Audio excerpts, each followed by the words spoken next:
When I turned 63, I asked myself one question: is this really the life I want? I didn't say it out loud. I just stood there in my quiet kitchen, staring at the birthday cake I had baked for myself, the frosting slightly uneven because my hands weren't as steady as they used to be. I had set the table for 3. Old habits, I suppose. 1 plate for me, 1 for my son Daniel, and 1 for his wife Olivia. The candles had already burned halfway down by the time I realized no one was coming. I checked my phone. No missed calls. No messages. Just a single text from Daniel sent hours earlier. Busy tonight, Mom. Rain check. I read it twice. Then a third time. I placed the phone face down on the table and sat there, listening to the faint hum of the refrigerator, the ticking clock on the wall, the soft crackle of candle wicks slowly dying out. I told myself it was fine. People have lives. Plans change. That's what I told myself. But something about the silence felt different. Heavier. Like it had been building for years, and I had only just noticed it tonight. I walked to the window and looked out at the dark street. No headlights turning into my driveway. No familiar footsteps. Just emptiness. I picked up the knife and cut a small slice of cake, even though I wasn't hungry. The sugar tasted too sweet, almost artificial, like something pretending to be joyful. I set the fork down after 1 bite. That's when my phone buzzed again. For a moment, my heart lifted. Maybe Daniel had changed his mind. Maybe they were on their way. But it wasn't a call. It wasn't even a message. It was a notification. A photo. Olivia had posted something. I hesitated before opening it. I don't know why. Maybe some part of me already knew. When I tapped the screen, the image filled my view. A softly lit restaurant. Crystal glasses. White tablecloths. And there they were. Daniel, smiling wider than I had seen in months. Olivia, perfectly composed, her hand resting lightly on his arm. And around them, friends. Laughter frozen in a moment I hadn't been invited to. The caption read, "Perfect night with the people who matter most." I stared at that sentence longer than I should have. The people who matter most. I read it again, slower this time. As if the words might rearrange themselves into something kinder. They didn't. I zoomed in slightly, my fingers trembling just enough to blur the image for a second. Daniel looked happy. Truly happy. Not rushed. Not distracted. Not like the man who barely had time for a 10-minute phone call with his mother. I set the phone down carefully, as if it might shatter if I moved too quickly. I didn't cry. That was the strange part. I thought I would. I thought there would be some kind of release. But there was nothing. Just a quiet, steady realization settling into my chest. This wasn't an accident. This wasn't a scheduling conflict. This was a choice. And it wasn't new. I walked back to the table and looked at the 2 empty chairs across from me. I had set them out without thinking, like I always did. Like I still believed there was a place for me in their lives that hadn't already been taken by someone else's priorities. I reached over and gently pushed one of the chairs back under the table.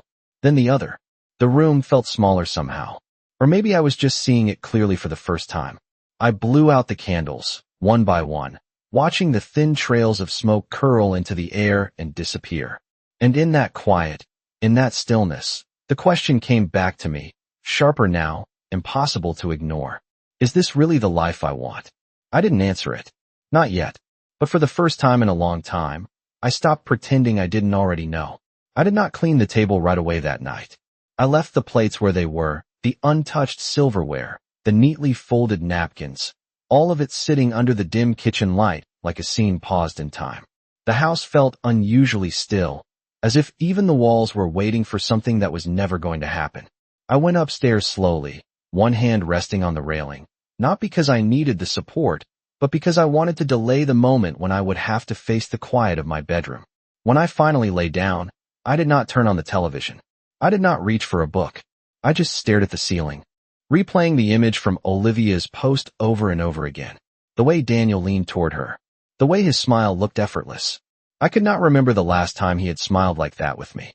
Sometime in the early hours of the morning, I must have fallen asleep, because when I opened my eyes again, sunlight was already pushing through the curtains. For a moment, I forgot. Then I saw the dress I had worn draped over the chair, and it all came back at once. I got up and walked into the kitchen. The table was exactly as I had left it. The cake sat there, slightly dried around the edges now. I stood there for a long time, just looking at it. Then I picked up the plates, one by one, rinsing them under warm water, placing them carefully into the dishwasher. The routine felt familiar, almost comforting, but something had shifted underneath it. I was no longer doing it for them. That thought lingered as I poured myself a cup of coffee. It tasted stronger than usual, or maybe I was just more aware of it. I carried the mug to the living room and sat by the window. The street looked the same as it always did. Neighbors leaving for work, cars passing by, a dog being walked across the sidewalk. Everything normal. Everything unchanged. Except me. My phone buzzed again on the side table. I glanced at it without reaching for it immediately. When I finally did, I saw another post from Olivia. A short video this time. Laughter, clinking glasses, someone raising a toast. I watched it once. Then I turned the phone over and set it down. No anger. No tears. Just clarity. A quiet, steady kind of clarity that settled deeper than any emotion I could name. I began to think back, not just to last night, but to other moments. Small ones I had dismissed at the time. The birthday dinner that had been rescheduled, but somehow still happened without me. The holiday gathering where I was told it would be small, only to later see photos filled with people I recognized. The times Daniel said he would call and never did. Each memory surfaced slowly, like pieces of something I had been too busy to assemble. And now, for the first time, they started to fit together. It was not one missed dinner. It was a pattern, a quiet, consistent pattern of being moved further and further to the edge of their lives. I set my coffee down and folded my hands in my lap, looking out the window again. I could almost hear Olivia's voice in my head, polite but distant, always with a reason, always with a smile that never quite reached her eyes. I had ignored it, chosen not to see it, because it was easier that way, because I believed that love meant patience, meant understanding, meant making room for others even when they did not make room for you. But sitting there that morning, I realized something I had not allowed myself to admit before. Patience, when it is not returned, becomes permission, and I had been giving that permission for years. I stood up slowly and walked back into the kitchen. I opened the refrigerator, looked at the remaining cake, and then closed the door again. I did not throw it away. Not yet. Instead, I wiped down the counter, dried my hands, and took a long breath. The house was still quiet, but it no longer felt empty. It felt awake, as if something had finally shifted into place. And for the first time in a very long time, I did not reach for my phone to call Daniel. I simply let the silence stay exactly where it was. The next few days passed quietly, almost too quietly, as if the world around me had decided not to interfere with whatever realization had taken root inside me. I kept to my routine, but something subtle had changed in the way I moved through it. I woke up earlier than usual, not because I had somewhere to be, but because I no longer felt the need to fill my mornings with waiting. Waiting for a call, waiting for a message, waiting for someone to remember me. Instead, I made my coffee, sat by the window, and let the day begin without expectation. It was a strange kind of peace, one that felt unfamiliar but not unwelcome. On the third day, Daniel finally called. His name lit up on my phone while I was folding laundry in the living room. I looked at it for a moment before answering, not out of hesitation, but out of awareness. I noticed my breathing. Steady. I noticed. My hands. Calm. I picked up the phone and pressed accept. His voice came through, warm in tone, but rushed underneath. Hey Mom. Sorry I have been meaning to call. Things have just been a little hectic. I did not respond immediately. I let the silence stretch just long enough for him to fill it. We have had a lot going on with work and everything, he added. I saw your message the other night. Sorry about your birthday. I had not left him a message. I realized then that he had not even noticed that. It is all right, I said, my voice even, almost lighter than I expected. There was a brief pause on his end, as if he had anticipated something else.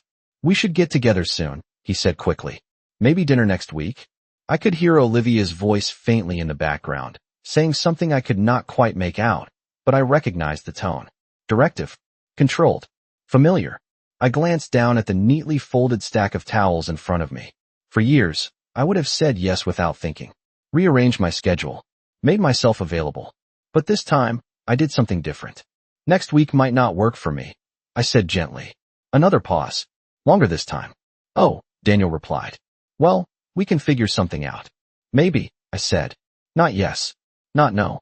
Just maybe. The word felt new in my mouth, like I was testing its shape for the first time. We spoke for a few more minutes after that, about small things that did not really matter. the weather, his work, a neighbor's dog that had gotten loose. It was the kind of conversation we had been having for years. Polite, surface level, safe. When we hung up, I did not feel relieved. I did not feel hurt either. I just felt aware. Later that afternoon, I decided to step outside. The air was crisp, carrying the faint scent of freshly cut grass from somewhere down the street. I walked slowly, taking in details I had not paid attention to before. The way the sunlight filtered through the trees. The sound of distant laughter from a yard nearby. Life continuing, with or without me. As I turned the corner, I saw Helen Brooks watering her front garden. She looked up and smiled when she saw me. "Margaret, it has been a while," she called out. I smiled back and walked over, exchanging the usual pleasantries. But Helen had always been observant. She tilted her head slightly as she looked at me. "You seem different," she said. Not in a questioning way, just a statement. I considered her words for a moment. Then I nodded. "I think I am," I replied. She studied me for another second, then gave a small, knowing smile, as if she understood more than I had said. We talked for a few minutes longer before I continued on my walk. And as I moved down the sidewalk, I realized something that settled deep in my chest, quiet but undeniable. For years, I had been adjusting myself to fit into a space that kept shrinking, making myself smaller, easier, more convenient. But now, for the first time, I was not adjusting. I was observing. And what I was beginning to see was not just what they had done. It was what I had allowed. That realization did not come with anger. It came with something far more powerful. A shift. A boundary forming where there had never been one before. And I knew, without needing to say it out loud, that this was only the beginning. That evening, I did something I had not done in years. I opened the old wooden box in the hallway closet. It sat tucked behind a stack of neatly folded blankets, almost forgotten, like a part of my life I had quietly placed out of reach. I carried it to the dining table and set it down gently, running my fingers along the worn edges before lifting the lid. Inside were photographs, letters, and small pieces of a life I had built long before everything became so distant. I picked up the first photo on top. Daniel at 8 years old, missing his front teeth, holding up a drawing he had made for me at school. "Best mom ever," it read in uneven crayon letters. I remembered that day clearly. I had worked a double shift at the diner, my feet aching, my back sore, but I still made it to his classroom just in time to see him present it. He had looked at me like I was the most important person in the room. I set the photo aside and reached for another. Daniel at 16, standing beside his first car, the one I helped him buy after saving for nearly a year. I remembered the long evenings, counting tips, skipping little things for myself, so he could have something bigger. At the time, it never felt like a sacrifice. It felt like love. Pure and simple. I kept going through the box, each memory unfolding slowly, each one carrying a quiet weight. Birthday parties I organized, holidays I hosted, late nights I spent waiting for him to come home safely. Every piece of it tied together by one belief, that I was building something lasting, something unbreakable. But as I sat there, surrounded by these moments, a different perspective began to take shape. Not all at once, but gradually, like a picture coming into focus. I started to notice the shift, the subtle changes that had crept in over time. The first time Olivia had corrected me in my own kitchen, her tone polite but firm, as if she were setting a boundary I had not realized existed. The way Daniel had laughed it off, not unkindly, but not in my defense either. The holidays that became more convenient at their place, where I was a guest instead of the one who made everything happen. The small decisions made without me. The conversations that stopped when I entered the room. At the time, I had explained it away. Told myself it was normal. That families change. That roles shift. That I needed to adapt. And I did. Quietly. Without complaint. I adjusted my expectations. I made myself less present. Less demanding. Less visible. I thought that was what love required. But sitting there with that box open in front of me, I realized something I had never allowed myself to question before. When does adapting become disappearing? I held one of the letters in my hand, unfolding it carefully. It was from Daniel during his first year of college. He had written about missing home, about the meals we used to share, about how he could not wait to visit. His words were warm, sincere, full of a kind of connection that felt almost unfamiliar now. I read it twice before placing it back in the box. The contrast was not painful. not in the way I might have expected. It was clarifying, like seeing two versions of the same story side by side and finally understanding where they began to diverge. I closed the lid slowly and sat there for a moment, my hands resting on top of it. The house was quiet again, but it no longer felt like something was missing. It felt like something had been found. A truth I had overlooked. A pattern I had ignored. And beneath it all, a question that no longer felt uncertain. I stood up and carried the box back to the closet, placing it exactly where I had found it. Not hidden, just stored. Then I returned to the kitchen and turned off the light above the table. As the room dimmed, I caught my reflection briefly in the window. I looked the same as I had the night before. Same silver hair. Same steady posture. But there was something different in my eyes. Not sadness. Not regret. Just awareness. And with it, a quiet understanding that whatever came next would not be shaped by habit or expectation. It would be shaped by choice. The next morning, I did not reach for my phone. I did not check for messages, did not scroll through anything that might quietly remind me of where I no longer belonged. Instead, I stood in the kitchen with a notepad and a pen, something I had not used in years for anything other than grocery lists. I stared at the blank page for a moment before writing a single line at the top. Expenses. The word looked simple enough, but as I began to list things underneath it, I realized how much of my life had been quietly intertwined with Daniel's. The utilities I had occasionally covered when he said things were tight.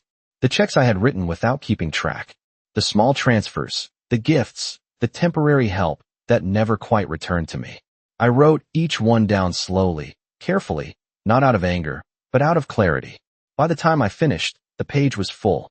I leaned back in my chair and looked at it, not with regret, but with a kind of understanding that settled deeper than any emotion. This had not happened overnight. This had been built, piece by piece, with my permission. Later that afternoon, Daniel called again. This time, I let it ring once before answering. "Hey, Mom," he said, his voice carrying that same mixture of warmth and distraction. "I was thinking, maybe we could come by this weekend. Olivia has been wanting to see you." I noticed the wording. Not he wanted to see me. Olivia wanted to see me. I walked over to the sink, turning on the faucet just enough to hear the soft sound of running water. "This weekend might not be a good time," I replied calmly. There was a pause, followed by a slight shift in his tone. "Oh, well, is everything okay?" It was a simple question, but I could hear the uncertainty underneath it, as if he was trying to measure something he did not fully understand. "Everything is fine," I said. And for the first time in a long time, it was not something I said to make him comfortable. It was simply the truth. After we hung up, I dried my hands and looked around the kitchen. The space felt different now, not because anything had changed physically, but because I was seeing it without the weight of expectation. That evening, I decided to go through the mail that had been sitting unopened on the counter. Bills, advertisements, a few handwritten envelopes. One of them caught my attention. It was from the county office, something about property records. I opened it slowly, reading through the formal language until a single sentence stood out. A request had been made to inquire about the valuation of my home. I read it again, slower this time. The request had not come from me. I set the letter down on the counter, my fingers resting lightly on the edge of the paper. My mind did not race. My heart did not pound. Instead, everything felt still, clear. I thought back to small comments Olivia had made over the past year. Casual observations about how large the house was. How it might be too much for one person. How selling it could be a smart move. At the time, I had nodded politely, dismissing it as conversation. But now, with the letter in front of me, those words took on a different shape. A different intention. I folded the paper neatly and placed it back into the envelope. Then I walked into the living room and sat down, my hands resting in my lap as I looked out the window. The sun was beginning to set, casting long shadows across the street. Everything looked calm, ordinary. But beneath that calm, something had shifted again. Not in a dramatic way, not with confrontation or raised voices. Just a quiet, undeniable realization that the story I thought I was living in had already begun to change without me noticing. And now, for the first time, I was paying attention. I did not pick up the phone. I did not call Daniel to ask questions. I did not react. Instead, I sat there in the fading light, letting the pieces settle into place. And as they did, I understood something with a clarity that left no room for doubt. This was not about one dinner. or one missed birthday. This was about something much larger. Something that had been unfolding quietly, patiently, just beneath the surface. And now that I could finally see it, I knew one thing for certain. I was no longer going to be the last to know. The next morning, I did something that would have felt unthinkable just a week ago. I made an appointment. Not with Daniel. Not with anyone in the family. With a lawyer. The decision itself came quietly, without drama or hesitation. I simply picked up the phone after breakfast, dialed the number I found in the local directory, and asked for the earliest available time. The woman on the other end of the line spoke in a calm, efficient tone, offering me a slot that same afternoon. I accepted without needing to check anything else. For once, there was nothing I needed to rearrange, no one I needed to consult. The office was a short drive from my house, about 15 minutes if the traffic lights cooperated. I left early anyway. I did not want to feel rushed. The building itself was modest, a two-story structure with large windows and a neatly kept lawn. Inside, everything was quiet, professional, neutral, the kind of place where decisions were made without emotion. I checked in at the front desk and took a seat, folding my hands neatly in my lap as I waited. I noticed the way the clock on the wall ticked steadily, each second moving forward without hesitation. It felt different from the clock in my kitchen, more deliberate. When my name was called, I stood up and followed the assistant down a narrow hallway into a small office. The man who greeted me introduced himself as Mr. Carter. He was polite, composed, with the kind of expression that suggested he had seen many versions of stories like mine. "How can I help you today, Ms. Collins?" he asked, gesturing for me to sit. I took the chair across from his desk and placed my handbag carefully beside me. For a moment, I simply looked at my hands, gathering my thoughts. Not because I was unsure, but because I wanted to be precise. "I would like to review my assets," I said finally. My voice sounded steady, even to my own ears. "And I would like to understand what changes I can make." He nodded, reaching for a pen. "Of course. Are you looking to update your will, or are you considering additional protections?" Protections. The word settled into the space between us. I met his gaze calmly. "Both," I replied. The conversation that followed was clear, structured, and surprisingly simple. We discussed my home, my savings, the small investments I had accumulated over the years. I answered each question without hesitation, aware of every detail in a way I had not been before. At one point, he asked if there had been any recent inquiries regarding my property. I thought of the letter sitting on my kitchen counter. "Yes," I said. "There has." He made a note of it, his expression unchanged, but I noticed the slight shift in his posture. More attentive now, more focused. "In that case," he said carefully, "it would be wise to ensure that any decisions regarding your property remain entirely under your control." I nodded. That was exactly why I was there. When the meeting ended, he handed me a folder with documents that outlined the next steps. Clear, direct, no ambiguity. I thanked him, stood up, and walked out of the office with the same steady pace I had entered with. Outside, the afternoon sun felt warm against my skin. I stood there for a moment, looking at the parking lot, at the cars coming and going, at people moving through their own lives without knowing anything about mine. And for the first time, that did not feel isolating. It felt grounding. I got into my car and sat there with the folder resting on the passenger seat. I did not open it right away. I did not need to. I already knew what it represented. Not a reaction, not a defense, a decision. When I returned home, the house greeted me with the same quiet stillness it always had. But it no longer felt like something I needed to fill. It felt like something I owned. Fully, completely. I placed the folder on the kitchen table, next to the envelope from the county office. The two sat side by side, one representing what had been set in motion without me, the other representing what I had just begun for myself. I did not rush. I did not feel urgency. I simply stood there, looking at them both, understanding the difference between being included in a decision and making one.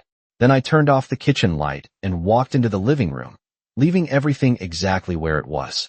Because for the first time in a long time, I was not reacting to what others had planned. I was preparing for what I had already decided. 2 days passed before anything changed on the surface. The house remained quiet, the same routines unfolded, the same sunlight moved across the floors at the same pace. But underneath that stillness, something had shifted in a way that could not be undone. I had signed the first set of documents that morning. Nothing dramatic. Just careful, deliberate changes. Adjustments that ensured every decision moving forward would come from me and me alone. When I returned home, I placed the signed papers neatly back into the folder and set it in the drawer beside the kitchen counter. Not hidden, just secured. That afternoon, Daniel called again. This time, I noticed the difference immediately. There was less ease in his tone, a slight hesitation before he spoke, as if he was measuring his words more carefully than usual. "Hey Mom," he began. "I was thinking maybe we could stop by later this week. Olivia mentioned it again. She really wants to check in on you." I stood by the window as he spoke, watching a car pass slowly down the street. "Check in," I repeated softly, more to myself than to him. The phrase lingered for a moment before I responded. "That will not be necessary," I said calmly. There was a pause. Longer than before. "Not necessary?" he echoed. "I mean, we just want to make sure everything is okay." I turned slightly, resting my hand against the window frame. "Everything is more than okay," I replied. And again, it was the truth. The silence that followed felt different this time. Not uncertain, not confused, just unsettled. "Well," Daniel continued, his voice tightening just slightly, "we were also thinking about talking to you about the house. You know, just long-term planning and all that." There it was. Not rushed, not hidden, just placed gently into the conversation, as if it belonged there. I let a few seconds pass before answering. "I have already taken care of my plans," I said. Simple, direct, no explanation. Another pause. I could almost hear the shift in his posture on the other end of the line. "Taken care of how?" he asked carefully. I looked out at the street again, at the same quiet movement of the afternoon, unchanged by anything we were discussing. "That is something you do not need to worry about," I said. My voice remained even, steady, almost soft. But there was no space left in it for negotiation. For the first time, I heard something unfamiliar in Daniel's silence. Not distance, not distraction, awareness. We spoke briefly after that, but the conversation no longer followed its usual pattern. The ease was gone, replaced by something more cautious, more measured. When the call ended, I placed the phone down gently on the table and stood there for a moment, noticing how still everything felt. Not heavy, not tense, just clear. Later that evening, I stepped outside again. The air was cooler now, carrying the early hints of evening. Helen was still in her garden, trimming the edges of her flower beds. She looked up as I approached, offering the same warm smile as before. "You look even more different today," she said lightly. I smiled back, but this time, I did not deflect. "I made some decisions," I replied. She studied me for a moment, then nodded slowly, as if that was all she needed to hear. "Good," she said simply. We spoke for a few minutes, nothing of consequence, just small observations about the weather, the neighborhood, the way the seasons were beginning to shift. But as I walked back toward my house, I realized something that settled firmly into place.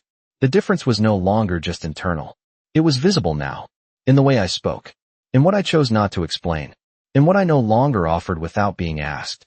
When I stepped inside, the house felt exactly as it had the day before. Quiet, still, mine. I walked into the kitchen and opened the drawer, taking out the folder once more. I did not read through it. I did not need to. I simply placed my hand on top of it for a moment, acknowledging what it represented. Not protection, not defense, authority. Then I closed the drawer again and turned off the light, leaving the room in darkness. Because for the first time, I understood something with complete certainty. I was no longer waiting to be included in their plans, and they were only just beginning to realize it. The shift became undeniable the following day. Not in anything dramatic, not in raised voices or sudden confrontations, but in the way the silence around me began to feel observed. Around mid-morning, my phone buzzed with a message from Olivia. That alone was unusual. She rarely reached out directly. I looked at the screen for a moment before opening it. "Hi Margaret, I was thinking it might be a good idea for us to come by this weekend. There are a few things we should probably discuss about the house and future plans." The wording was careful, polite, but underneath it, I could see the intention more clearly now than ever before. Not a visit, a discussion, not about me, about the house. I set the phone down without responding. I did not feel the need to answer immediately, or even at all. Instead, I continued with what I had been doing, wiping down the kitchen counter, folding a dish towel, moving through small, ordinary motions that now felt grounded in something steadier than habit. About an hour later, the phone rang. Daniel. I let it ring twice before answering. Hey Mom, he said quickly, his tone more direct this time, less softened by routine. Did you see Olivia's message? I walked over to the window, looking out at the same quiet street, unchanged as always. I did, I replied. So, we were thinking Saturday would be a good time to stop by, he continued. Just to talk through some things. You know, make sure everything is set up in the best way for you moving forward. The phrasing was familiar now. Best for you. I let a moment pass before responding. Saturday will not work, I said. No hesitation. No explanation. Silence. Followed. Then, a slight shift. Okay. Well, when would work? He asked, trying to adjust, to regain footing. I turned slightly, resting my hand on the edge of the windowsill. There is nothing that needs to be discussed, I said calmly. This time, the pause on the other end was longer. He was not expecting that. Mom, he said, his voice lowering just slightly. We are just trying to help. That is all. Help. The word lingered in the air between us, but it no longer carried the same weight it once had. I understand, I replied, and I have already taken care of what I need. Another silence. He exhaled quietly, as if trying to process something he had not prepared for. You talked to someone, did you not? He asked. Not accusing. Not yet. But closer than before. I did not answer immediately. I did not need to. The absence of a response was enough. When I finally spoke, my voice remained even. I made some decisions, I said. That was all. We ended the call shortly after that. Not abruptly, but without the usual attempt to stretch the conversation into something more comfortable. When I set the phone down, I noticed something I had not felt before. Not tension, not anxiety, just space. Clean, open space where there had once been constant adjustment. That afternoon, I stepped outside again. The sky was clear, the light softer now as the day moved toward evening. Helen was not in her garden this time, but I did not mind. I walked a little further than usual, past the familiar houses, past the corner where I usually turned back. The neighborhood looked the same, but I felt different moving through it. Not like I was passing time, like I was choosing it. When I returned home, the house greeted me with that same quiet stillness. I walked into the living room and sat down, my hands resting loosely in my lap. For a moment, I allowed myself to think about what had just happened. Not the words themselves, but the shift underneath them. They were no longer leading the conversation. They were reacting. And that was something entirely new. I stood up after a while and walked into the kitchen, opening the drawer once more. The folder was still there, exactly where I had placed it. I did not take it out this time. I simply looked at it, acknowledging its presence, its weight, its purpose. Then I closed the drawer again and turned off the light. The house settled into darkness, quiet and still, but no longer uncertain. Because now, everything was moving in a direction I had chosen. And for the first time, they were the ones trying to catch up. They did not wait long after that. 2 days later, just past noon, I heard a car pull into the driveway. I did not rush to the window. I did not need to. I already knew who it was. The knock came a moment later, firm but not aggressive, measured in a way that suggested this had been planned. I walked to the door at my usual pace and opened it without hesitation. Daniel stood there, Olivia just slightly behind him, her posture composed, her expression carefully arranged into something polite.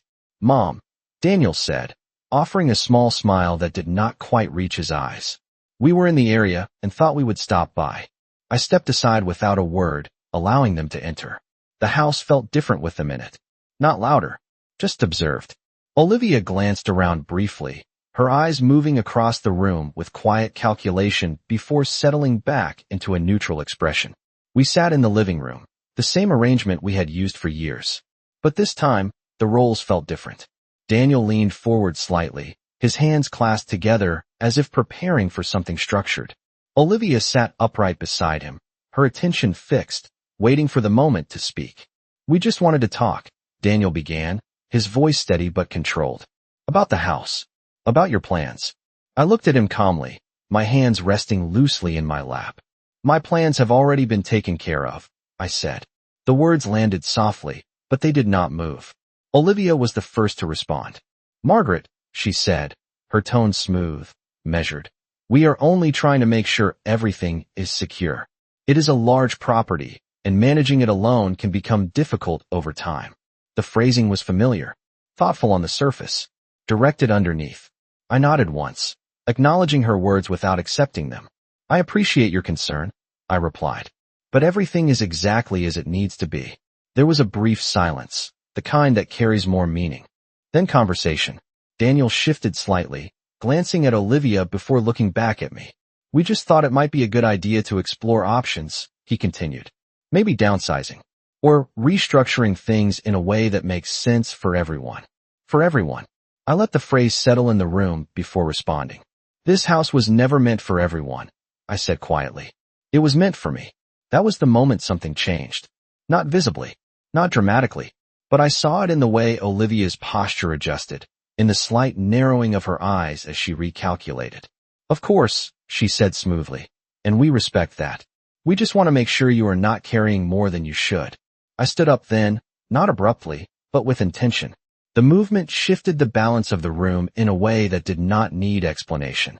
I am not carrying anything I did not choose, I said.